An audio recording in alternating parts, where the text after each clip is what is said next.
aka the best team. So far, we've had 2 days of teaching and 2 days in Chef Shaun. Yes. How's everybody's teaching going? It's honestly a struggle. Like, the first couple of days have been a little rough. Getting to know the classes and, like, the energy levels and trying to excite them while teaching. I completely agree. And I know Any we've other had input? a couple of partner switches as well. So Berkeley moved out from my team. We gained Kiki, which is great, but it's been definitely hard to kind of contrast that and adopt for sure. For both sure. of the classrooms I taught in were very different. One had they were very good kids, very low energy, and then the other one were a crazy bunch of kids, but I loved them all, and it's really fun that I get to teach in the first place. Sage and I have been grinding through. We have a pretty mellow class, which is awesome, but we're working through the hard spots for sure, and coming into this next few days ready to knock it out of the park. I agree. There are a lot of hard spots, but getting to know the kids and pushing through them and knowing that it's gonna get better the longer we're here is the most exciting. I feel like definitely we've all been very flexible with our teaching, and we've all adapted to the environment, and we're all really growing really good. I also think that we've all gotten so close on this trip. Like, this group is so just welcoming, and I feel so just safe and happy with all these people. We're all really cool. Yeah. That has a lot to do with the fact that we didn't have our luggage for 3 days. I still don't. Sharing clothes funds, A lot of sharing clothes. Yeah, but yeah. It's a lot of learning and a lot of perspective that came from not having our luggage, and I think that's something I'm really grateful for. But we got our luggage, which is so exciting! Yay! No, just kidding. Most of us did. It was fun though. Yes, it was fun. It's back at home. We're in Chef Shaun right now. We are! Yeah, It's yes. beautiful! So cool. Which is city. The also blue really city. weird because we've only been here 2 days. Yeah. Usually it's at the end of the week, not... At the beginning. Yeah. So So it feels like we're gonna go home. it's a little reward for we after 2 haven't days. been. Yeah. And this is because of Okay, Eid. time to go home. Eid. It's a Yes. fun holiday that, They kill Sheep. some sheep. yes, and it's an honor, actually. yeah, to Yeah. sacrifice them to God. It's actually a really cool holiday. Something very interesting about the holiday is when they say the prayer to the sheep does not struggle at all. It calms down and it allows itself to be killed. No, we saw a bunch of sheep head getting burned in the streets today.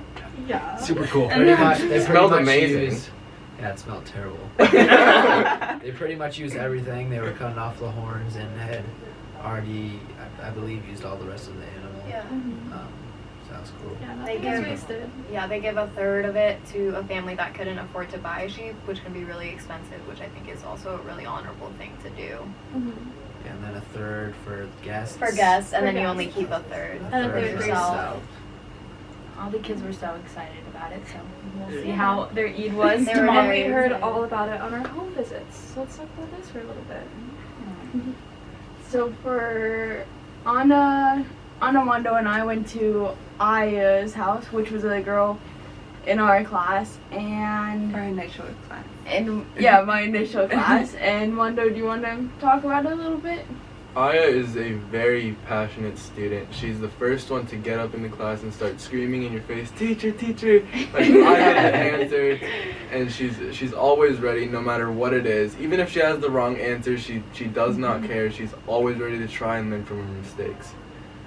And it's a passion she gets from her mother, because originally she was seen as like a bad student, so she wasn't accepted into the program.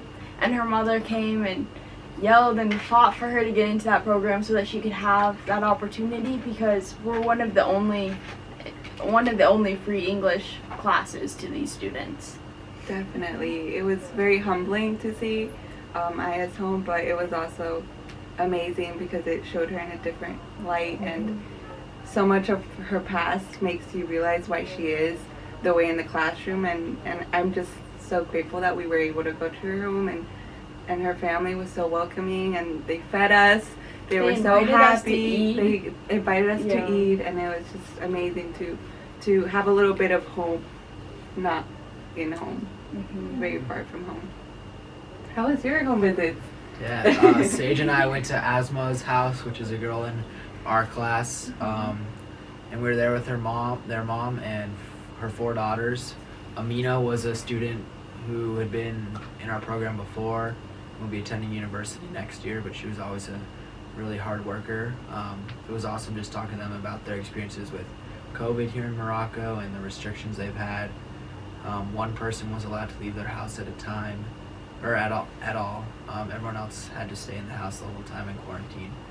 So the one person would consistently go get the groceries or things they needed in the house.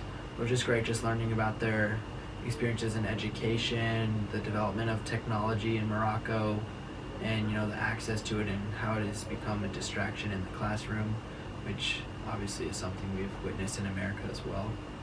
Do you have anything else you want to? Something else that was super interesting was just having the conversations in general is just so cool, especially with Amina, because like you mentioned, she was in the program before, so her English is so good. Like, she was asking us questions in English.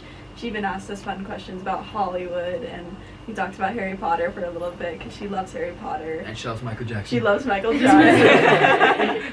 So having these intimate conversations with someone that's across the world from you, and they don't know you, but they want to know all about you, and I want to learn all about them, and it's amazing. I loved it.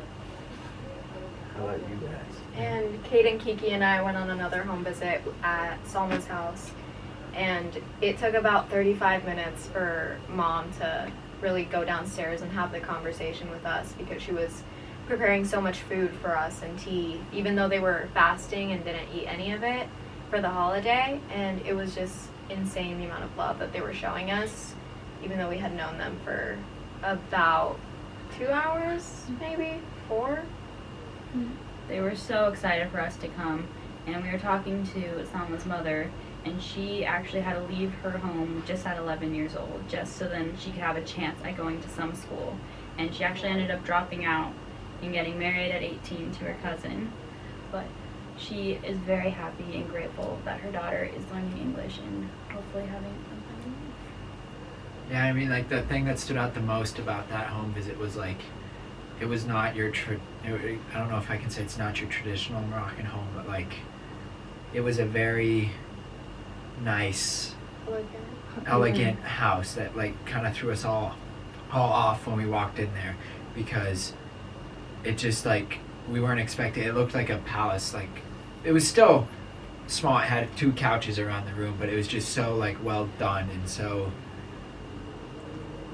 like, lavish and everything. And it was because they had lived in that same house for 60 years. Her grandfather had rented the house, and that was, like, really cool to see, like, how their family has stayed there, and all of them, not all of them, but, like, the mom wants to continue that as well with her kids, and her oldest daughter is living there with them, and she knows English as well. All the kids know English and are planning to go to school for English as well, so that was really cool. And I think that's something interesting too, that every house you go to is so different, because in Aya's house, I don't think you could have fit my bed in there. It was so narrow. It was long but not wide. It was narrow, yes. So it's just, and they had all their clothes for the mom, the mom, the dad, and Aya all in one cabinet, and they shared the riad with 16 other families. So it was just interesting to see the differences with each family, just like America, honestly. I agree. I think so. This is my second time back to Morocco, as well as Berkeley, and being back just reminds me so much about my first trip and how welcoming people of Morocco are, and just how amazing the culture is, especially within the Medina in Rabat. Just like such a caring, and it really is like a tight-knit community, which does remind me of back home. And I think it's just been eye-opening once again to really experience this. Sure. Welcomed us with open arms, and I'm very grateful for that. I was even invited to kill sheep yesterday. 2 days and he was already working I was there. $20 a sheep.